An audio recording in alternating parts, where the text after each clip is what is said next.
Welcome. I'm Lee Cowan, and this is Here Comes the Sun, a closer look at some of the people, places, and things we bring you every weekend on Sunday morning.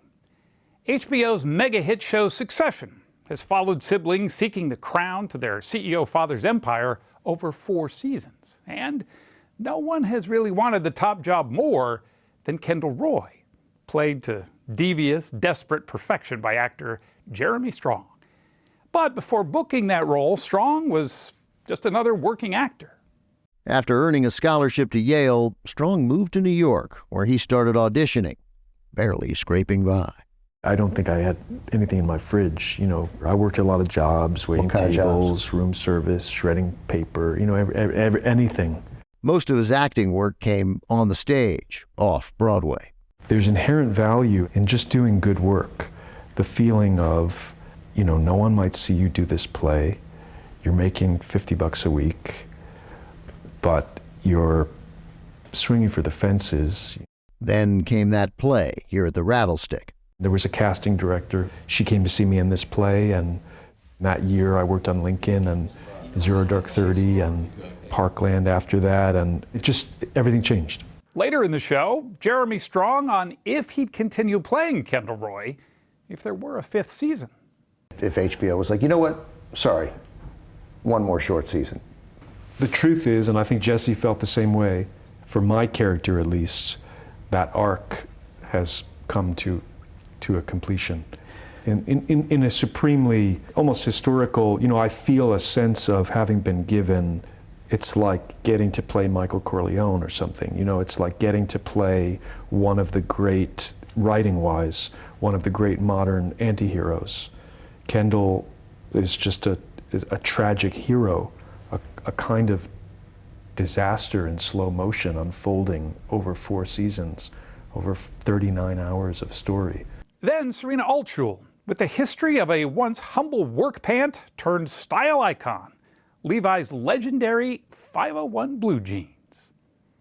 What's the difference between the 501 and some of the other models and jeans that you could try on and buy at Levi's? Well, it's always a straight blue jean. I mean, when we look at other fits, we've got like skinnies, flares, bell bottoms, all bells and whistles, but the 501 always just remains very simple and classic. So it's not going to follow the trends, period? No, it's something you can rely on. That's all coming up right here on Here Comes the Sun. Jeremy Strong went from performing in sparse off-Broadway theaters to winning an Emmy for his role in HBO's Succession. As the series comes to a close, Strong reflected on challenges faced and memories made with our Ben Mankiewicz. I mean, everything has changed and nothing has changed. Yeah. Nestled between a New York City church and a small Mediterranean restaurant, the Rattlestick Theater conjures up powerful memories for Jeremy Strong. These weren't here. They took these risers down. Back in 2011, Strong was a struggling actor, appearing as an Afghanistan war veteran in Paraffin, an off-Broadway play. This was like a 60-seat theater where the bathroom is on the stage. It is on the stage, yeah. And you could smell the falafel stand downstairs, but it didn't matter. More than a decade later, Strong is a success story, thanks to his role on HBO's hit series Succession. The show is fictional, but at times seems inspired by some real-life media dynasties. My father is a malignant presence, a bully and a liar, and he was fully personally aware of these events for many years. Strong's character is Kendall Roy, troubled and talented scion of his family's media empire, one of 4 siblings desperately seeking their father's approval. I mean, they're not the 1%, they're the 0.001%. Yeah. But yet, there are working class families, people all over the spectrum who clearly relate. I find that very moving because I think at the heart of it, it's a story about family and the need for love and the need for validation. So it's incredibly universal. I'm afraid I have to inform you, you are all dismissed. Yeah, you're all fired. His character may have grown up with a silver spoon in his mouth and a sense of entitlement in his soul, but Jeremy Strong is not Kendall Roy. Born Christmas Day 1978, Strong spent the first decade of his life in Jamaica Plain, a working-class neighborhood in Boston. There's a crosswalk somewhere. I think it's up there. Jeremy's father, David Strong, was everything Logan Roy isn't: caring, paternal, and heroic, once nearly sacrificing his own life as he walked with his son, then 8, to a neighborhood park, the Arnold Arboretum. There was a car coming like 40 miles an hour that wasn't slowing down for the traffic light. So he picked me up and he threw me out of the way. Oh, really? And he got hit by the car, broke all the bones in both of his legs. Your dad? Saved my life, yeah. There's things you're able to do that I can't, maybe. Maybe. The intensity and resentment that we see from Kendall is not a product of Jeremy's childhood. None of that comes from your relationship with your dad. No, and I don't think I understand how I have access to that relationship. There's not some hidden trauma in my life or my background. In fact, he took us with him to visit his childhood home. That's my house. The moment seemed to catch him off guard.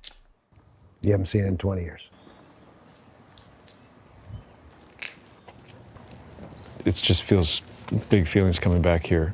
I don't want to monumentalize it, but in a way, these are like the waters of childhood.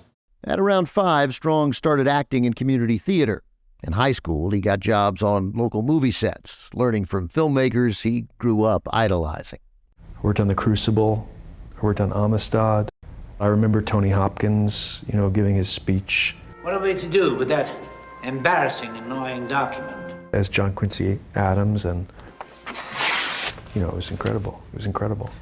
He even got to work with Daniel Day-Lewis, an uncommonly committed actor who's had a lasting influence on Strong.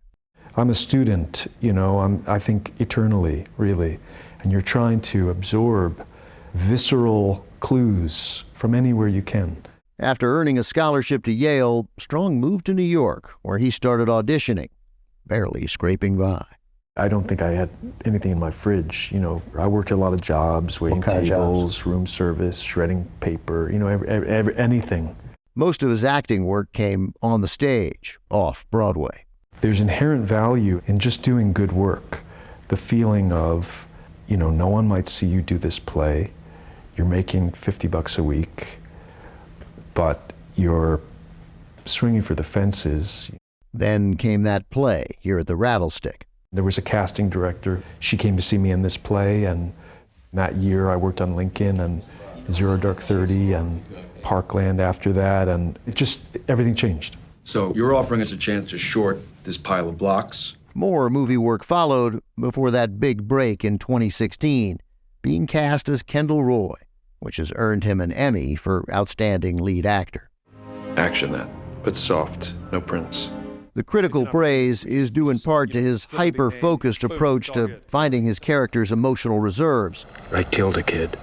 On Succession, he often isolated himself from the rest of the cast, which is exactly what Kendall would do. You're not a method actor, right? You wouldn't No. say, you would say no to that. Yeah. No. Yeah. It's everybody has a method, but I would say mine is always changing, and it's really just following the line of your intuition that is dictated by whatever you're working on.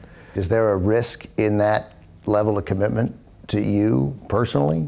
The fear I would have is that, you'll burn out. I don't think so, because I find a tremendous amount of joy in doing this.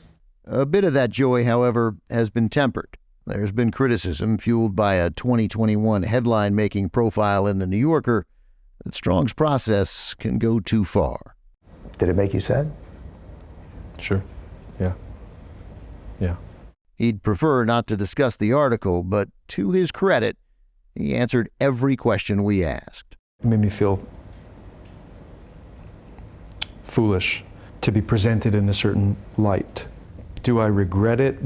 Here's the thing, would I do anything differently? Would I hedge or hold back answers or try and calibrate myself differently? No. Strong has found time recently for other projects. The married father of 3 can afford to be picky now. Next year, he'll return to a familiar place, the stage, in An Enemy of the People on Broadway. I read it and I just immediately said yes. But it's his work on Succession that has defined Jeremy Strong for the past 7 years. And now it's time to let go of Kendall Roy. But you're done now. Yeah. Put Kendall to rest. Yeah, I did. I went home to Denmark where my wife and I have a place, and I went out, sat on the beach, watched Kendall go down with the sunset. Adios. You felt that was okay. I've been living with this character and carrying or trying to carry his struggle for so long, but I'm happy to be finished and relieved and released. Up next, an exclusive excerpt from our chat with Jeremy Strong. Something you'll only see right here on CBS News Streaming. Stay with us. You know, that alone is a huge achievement for any actor. As promised, here's more from Jeremy Strong and Ben Mankiewicz. Before you had kids, what would you and Emma do on a date? What would you do? Would you go to a Knicks game? No. I'm trying to think of something that I can say. What would we do on a date? No, just normal stuff, you know? She loves rom-coms, so we watch rom-coms. I'm like a normal person that Give me a romantic comedy that you like. Take your time. We're not going to. I plead the fifth. Ben, I plead the fifth. Notting Hill? Love Notting Hill. Notting Hill's great. Right? Notting Hill's a great movie. Great. Yeah. Notting Hill is a great Yeah, it is a great movie. If HBO was like, you know what? Sorry, one more short season. The truth is, and I think Jesse felt the same way, for my character at least, that arc has come to a completion. In a supremely, almost historical, you know, I feel a sense of having been given, it's like getting to play Michael Corleone or something. You know, it's like getting to play one of the great, writing-wise, one of the great modern anti-heroes. Kendall is just a tragic hero, a kind of disaster in slow motion unfolding over 4 seasons, over 39 hours of story. And so it's the ultimate gift as an actor. You know, I think some of the more exciting things you can look for as an actor are those road to Damascus moments where there's profound changes, profound internal changes of state, changes of character, changes, reversals. And the number of those moments across those seasons, it's really staggering as an achievement of the writers. And if you had told me when I was doing this play here that I would get to do that, it's like, you know, the pinnacle of what you could hope for as an actor. Nothing more important, there's no bigger compliment than saying you were headed to a career as a successful character actor. Thank you. Right? No, I mean, listen, the highest aspiration that any actor has is to be working. You know, that alone is a huge achievement for any actor. And working on, you know, there was a few years where I was getting to do films like Lincoln and Selma and Aaron's films. You know, the Trial of Chicago 7 was, I mean, I guess that happened after Succession, but that alone was a real milestone for me, getting to play Jerry Rubin and getting to be part of telling that story. You know, every actor wants to be recognized by their peers and get these chances, but the ideal creatively is to disappear. You know, that's why you kind of become an actor in the first place, I think, or why I did. It's an escape. It's a release from some pressure valve. And like, I don't see Cazal. I see the character, and that's, you know, if I have some ideal, it's that. And that's what I wish to do, sort of going forward. It's what I've always wanted to do. It's why getting to do Armageddon Time and Trial of Chicago 7 was so important to me as a counterballast, you know, while I was working on Succession, getting to do these roles that just couldn't be more different. You talked about it as a pressure valve, wanting to disappear and escape. What were you trying to escape from? Nothing extraordinary, you know, just I think childhood and probably, you know, I was a very sensitive kid and absorbed, I think, a lot of the distress and heaviness at home. And why was home heavy? just precarity, you know, financial struggle and a struggling marriage and discord. Your parents' marriage was hard? Yeah, my parents' marriage was. Are they still married? Or? They're not. They separated a lot on and off, you know, and then divorced eventually. And I'm very close with both of them. And but I think you absorb, you know, whatever those sort of clouds, gloom clouds are in a home. You internalize and absorb them as a child. And also, I think it's a social thing, you know? I think, like, I've talked about this before, but I feel that this is true. It's like, even when I was sitting down to do this, I'm aware that I feel so much more anxiety sitting and talking to you for an interview than I felt when I was on this stage in front of an audience, you know, to perform for 3 hours. Where you could humiliate yourself, right? Where you every night, yeah. And I actually had to do some things in that play where I had to humiliate myself every night. But I think it's because you're coming from just a different place in yourself.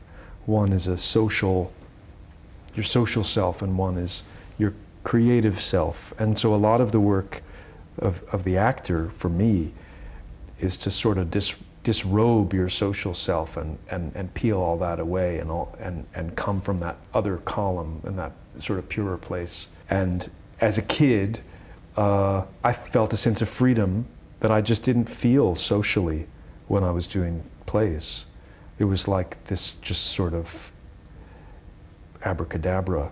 I think when you get older, it becomes something very different. It becomes something, you know, the great Phil Hoffman talked about acting as something incredibly private that you do for the world. And I think that is what I found it to be. Up next, a dynasty of denim.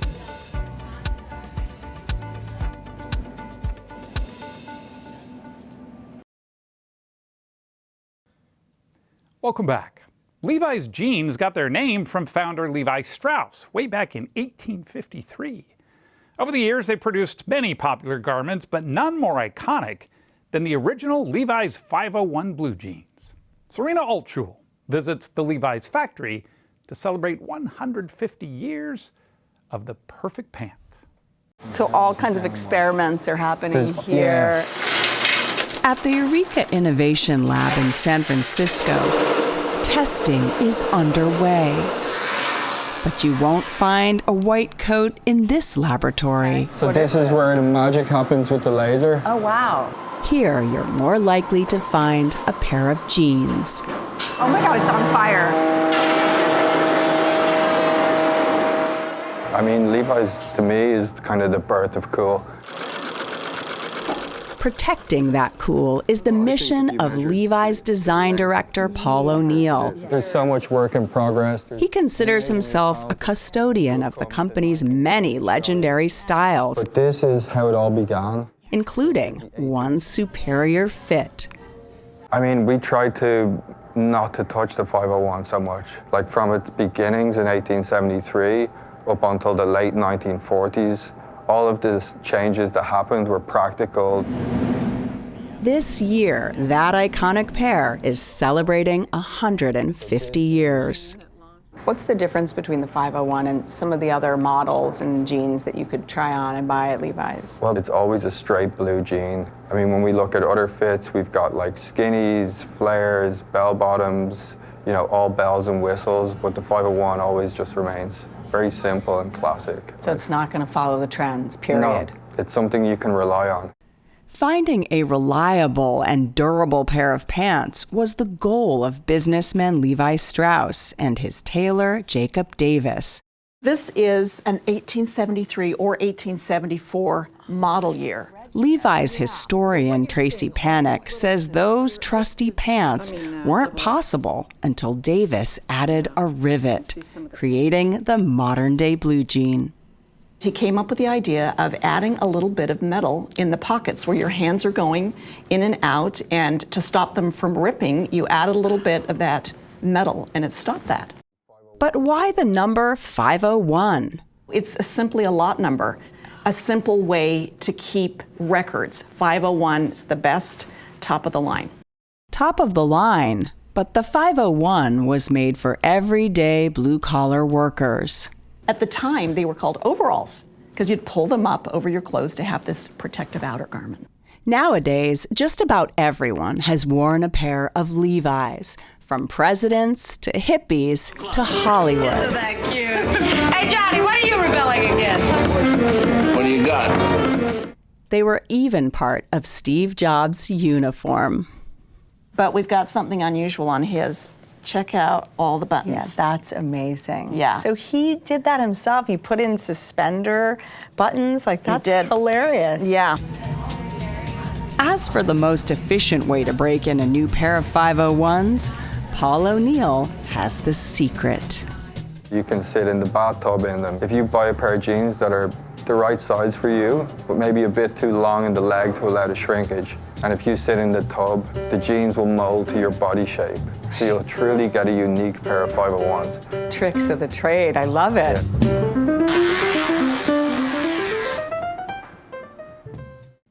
I'm Lee Cowan. Thanks for joining us. We'll see you right back here next time on Here Comes the Sun.